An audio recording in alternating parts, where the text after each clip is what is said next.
We're the Lone Peak Knights, and you're watching Deseret News Rewind. This is a great combination of size and speed. It's the speed on display here. Jump ball. Makes the grab. It's a touchdown. I cannot believe what I just saw.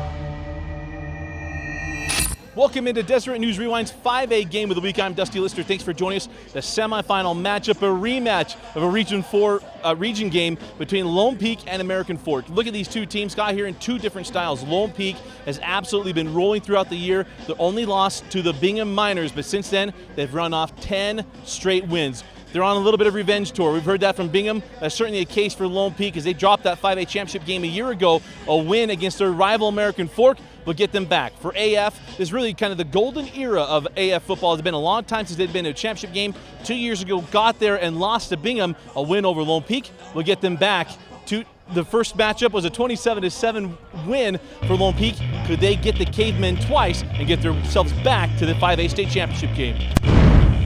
An 11 o'clock kickoff and a beautiful morning at the University of Utah. American Fork looking for their second trip to the 5A state championship game in 3 years, hoping to end the run of their lifetime rivals in Lone Peak. The Knights, they can do a little bit of everything on offense. The question is who would lead them. After trading punts, the Knights weren't going to lose their head. Next play, Dakota Hansen. There's no string on that thing. McPherson on the other end, and 7-0 Lone Peak. Early momentum is huge. Barron puts it on the turf. J.J. Loveland is there for the Knights, and it's Lone Peak football. Hansen wastes no time. First and goal, Lone Peak. AF would hold Lone Peak to a Thomas Rossi field goal, and it's 10-0 early for the Knights. The Cavemen forced a punt, and it's blocked by Tanner Hansen, scooped up by Peyton Freeman, and just like that, 17-0 is a deficit for the Cavemen. American Fork has firepower, though. Barron bounces back with a deep ball to Dean Farrell.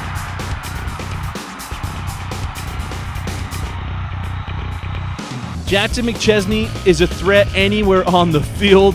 What a catch in traffic. We're going to have to put this on repeat, folks. Hansen to McPherson, and it's 24-7, Lone Peak. Absolutely. I think it started up front, actually. I mean, people were talking, the receivers did play great, but the line up front, just from the first play of the game, they controlled the line of scrimmage, getting that run game right from the start, which opened up the pass. Great protection from them. The offensive onslaught doesn't stop. You guessed it. Hansen to McPherson again. Could AF answer? Barron finds Alex Lindsay. Barron takes off, then puts it into truck mode. Don't stand on the tracks and a train's coming through. If you're AF, you have to finish a drive with a run like that. Ashton Coleman touchdown, and the point after is no good. It's 31-13. It's never good to leave too much time for some teams, and there was certainly too much time for Lone Peak. McPherson had 4 receptions in the first half, 4 touchdowns, and it was 38 first half points for the Knights. Second half, McPherson hurts his average on that catch, but starts Lone Peak off on the right foot. And someone new gets in the act. Brigham Trowbridge from Hansen, and Lone Peak extends their lead. Here's what Bronson Barron does best, throwing the deep ball. Chase Roberts with the grab. Then Barron with a dime to Dean Farrell for his second touchdown. But this day belonged to the Lone Peak Knights. Jackson McChesney high points this ball. He had 123 yards receiving on the day. I just love winning, and if I don't get the ball, then I'm fine with it. If my buddies get the ball, I'm so happy for them. So I just love winning. And the Lone Peak Knights downs American Fork for the second time this season, and they're heading back to the 5A title game. We're excited about this final week, and the kids deserve it. They've really sold out to what we've tried to do, and it's starting to show. I think we've gelled at the right time. I think we're peaking speaking, defensively and offensively. I just hope we can give it one more great effort next week.